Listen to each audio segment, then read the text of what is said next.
राजस्थान विधानसभा चुनाव में महज 10 महीने बाकी हैं, लेकिन घमासान न केवल कांग्रेस में बल्कि बीजेपी में भी है। एक तरफ जहां कांग्रेस में सीएम फेस को लेकर विवाद जारी है, तो वहीं बीजेपी में नेता प्रतिपक्ष का चुनाव भी अभी तक नहीं हो पाया है।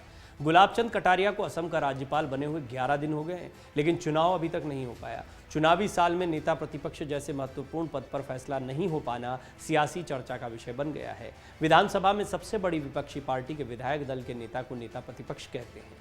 वर्तमान में राजस्थान में बीजेपी विपक्ष में है, उसके पास 70 विधायक हैं।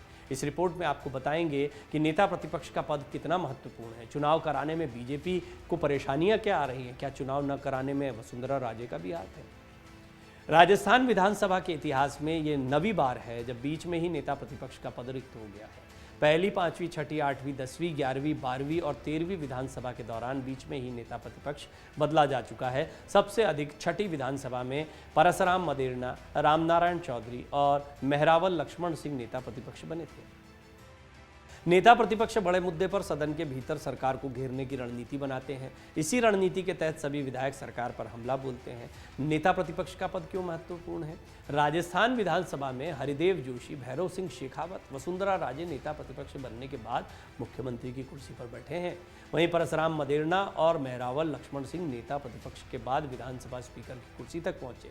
हाल तक नेता प्रतिपक्ष रहे गुलाबचंद कटारिया असम के राज्यपाल बनाए गए। राजस्थान की सियासत में पिछले 25 साल से नेता प्रतिपक्ष का पद इसलिए और महत्वपूर्ण हो गया क्योंकि यहाँ हर एक 5 साल बाद सरकार बदल जाती है।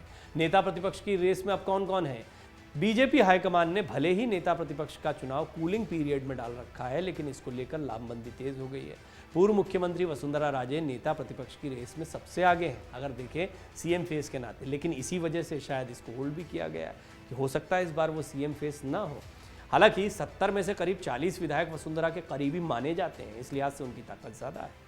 वसुंधरा के अलावा राजपूत समुदाय से आने वाले राजेंद्र राठौड़ हैं, वो उपनेता प्रतिपक्ष हैं इस वक्त, और उनका हो सकता है प्रमोशन हो जाए। जाट समुदाय के सतीश पूनिया हैं और ब्राह्मण समुदाय के अरुण चतुर्वेदी हैं। वो पूनिया और राठौड़ जो हैं ये भी दौड़ में काफ़ी आगे माने जा रहे हैं, और इस बार अगर चेहरा बदलता है तो इनमें से किसी एक चेहरे को मौका मिल सकता है। और नेता प्रतिपक्ष जो है वो अगर कोई बनेगा तो फिर उससे एक इम्प्रेशन जाएगा कि अब ये बीजेपी का चेहरा बन गया है।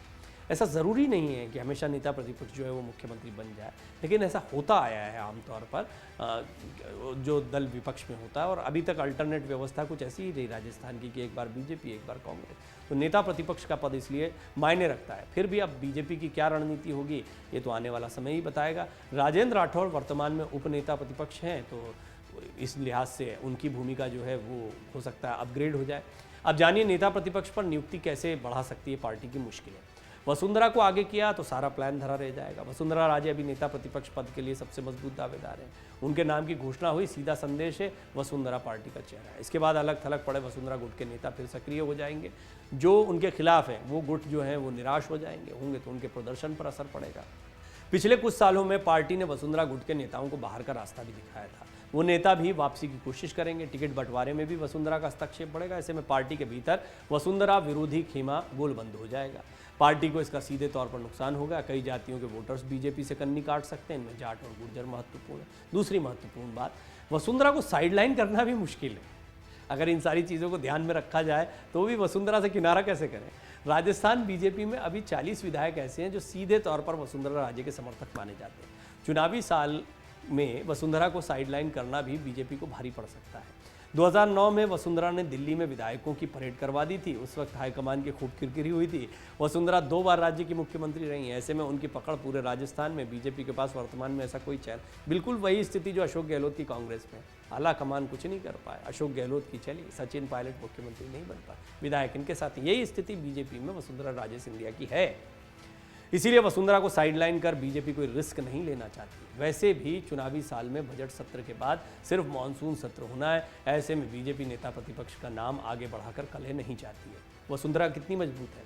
4 साल से सियासी वनवास झेल रही वसुंधरा राजे ने भी चुनावी साल में सक्रियता बढ़ा दी है। वसुंधरा अपने धुर विरोधियों को साधने की रणनीति पर काम कर रही हैं। इसी कड़ी में उन्होंने राजस्थान जाट महासभा के अध्यक्ष राजाराम मील से मुलाकात भी की है।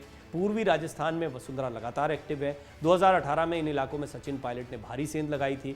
भरतपुर, दौसा, करौली, सवाई माधोपुर में बीजेपी का खाता नहीं खुला था। पूर्वी राजस्थान की 46 सीटों में से बीजेपी को सिर्फ 7 सीटें मिली थी। इन इलाकों में वसुंधरा की सक्रियता से बीजेपी की टेंशन बढ़ गई है। वसुंधरा अगर यहाँ फिर से ज़मीन बनाने में कामयाब होती है तो उन्हें दूर करना हाईकमान के लिए आसान नहीं होगा। जी हाँ, वैसे तो पार्टी को फ़ायदा पहुँचाएंगी, लेकिन अपनी ही पार्टी में एक टेंशन इस बात का है कि उनको अभी तक क्यों नहीं खुलकर सामने रखा गया। कुछ ना कुछ विचार चल ही रहा होगा। हो सकता है कि इस बार उनके चेहरे पर बहुत ज़्यादा मंथन ना किया जा रहा हो। अभी तक तो पोस्टर्स से भी बाहर थी, लेकिन अब धीरे धीरे वो पोस्टर्स में भी दिखने लगी हैं।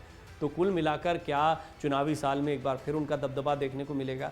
जैसे अशोक गहलोत अपनी पार्टी के हाईकमान को दबाव में ले आए, क्या वसुंधरा राजे सिंधिया भी ले आएंगी? ये तो राजनीति है, राजनीति ताकत का खेल है। लेकिन थोड़ा बीजेपी का मिजाज अलग है।